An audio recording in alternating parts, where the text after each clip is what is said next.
রোজ রোজ একঘেয়েমি রুটি পরোটা খেতে যদি একদমই ভালো না লাগে, এইভাবে কাঁচা চাল কাঁচা ছোলা দিয়ে এই নাস্তাটি বানিয়ে নিতে পারো। এটা খেতে যেমন সুস্বাদু সেরকম খুবই হেলদি হয়, আর বানানো এতটাই সহজ যে মাত্র 10 মিনিটে বানিয়ে নিতে পারবে।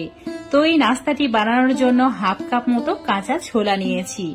একটা বাটির মধ্যে নিয়ে নিতে হবে। তারপর হাফ কাপ ভাতের চাল নিতে হবে। রেগুলার যে ভাতের জন্য চাল ব্যবহার করি সেই চালটাই নিয়েছি। আর তোমরা যদি এই নাস্তাটি একটু বেশি পরিমাণে বানাতে চাও তাহলে ছোলা আর চালের পরিমাণটাও বাড়িয়ে নেবে।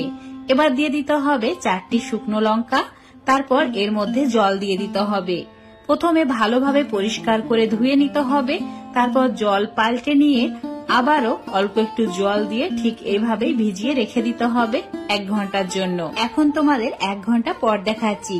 চাল আর ছোলা একদম ভালোভাবে ফুলে গেছে, আর শুকনো লঙ্কাগুলো বেশ ভালোভাবে ফুলেছে। এবার এই বাটির মধ্যে যে জল আছে সেটাকে ফেলে দিতে হবে। তারপর 2-3 বার জল দিয়ে আরো ভালোভাবে ধুয়ে নিতে হবে। এবার এই ছোলার ডাল আর চাল একটা মিক্সচার জারের মধ্যে নিয়ে নিতে হবে। তার সঙ্গে শুকনো লঙ্কাও নিয়ে নিতে হবে। এবার এর মধ্যে দিয়ে দিতে হবে 2টি কাঁচা লঙ্কা, যাতে একটু ঝাল ঝাল হয়।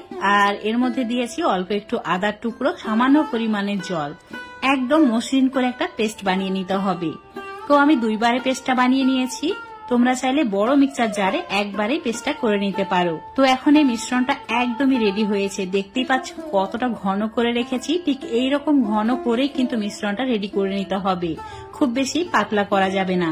এবার দিয়ে দিতে হবে স্বাদ মতো সামান্য নুন, আর দিয়ে দিতে হবে অল্প একটু হলুদের গুঁড়ো, আর দিয়ে দিতে হবে অল্প একটু জিরের গুঁড়ো।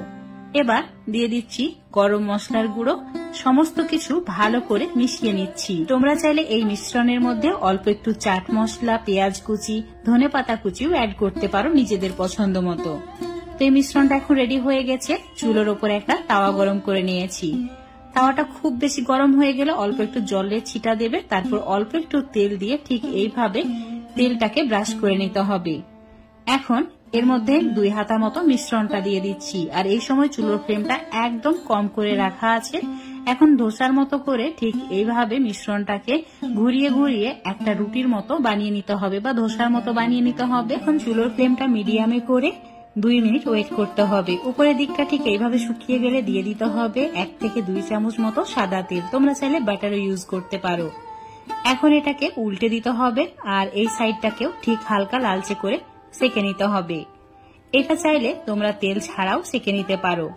এমনিতেও এটা খেতে এত বেশি সুস্বাদু হয় যে দোকানের কেনা ধোসা থেকে অনেক বেশি সুস্বাদু।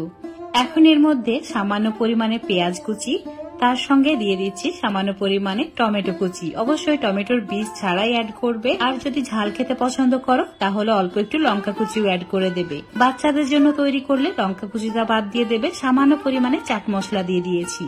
এখন এটাকে ঠিক এইভাবে ভাঁজ করে নিতে হবে। এখন রেডি হয়ে গেল দারুণ সুস্বাদু নাস্তা। রুটি, পরোটা, লুচি যদি সত্যি বন্ধুরা ভালো না লাগে, এইভাবে কাঁচা চাল আর ছোলা দিয়ে বানিয়ে নেবে খুবই সহজে। যে খাবে সেই প্রশংসা করবে, এত বেশি সুস্বাদু হয়। এটা ধনেপাতা চাটনির সঙ্গে সার্ভ করেছি। তোমরা চাইলে টমেটো সস দিয়েও খেতে পারো।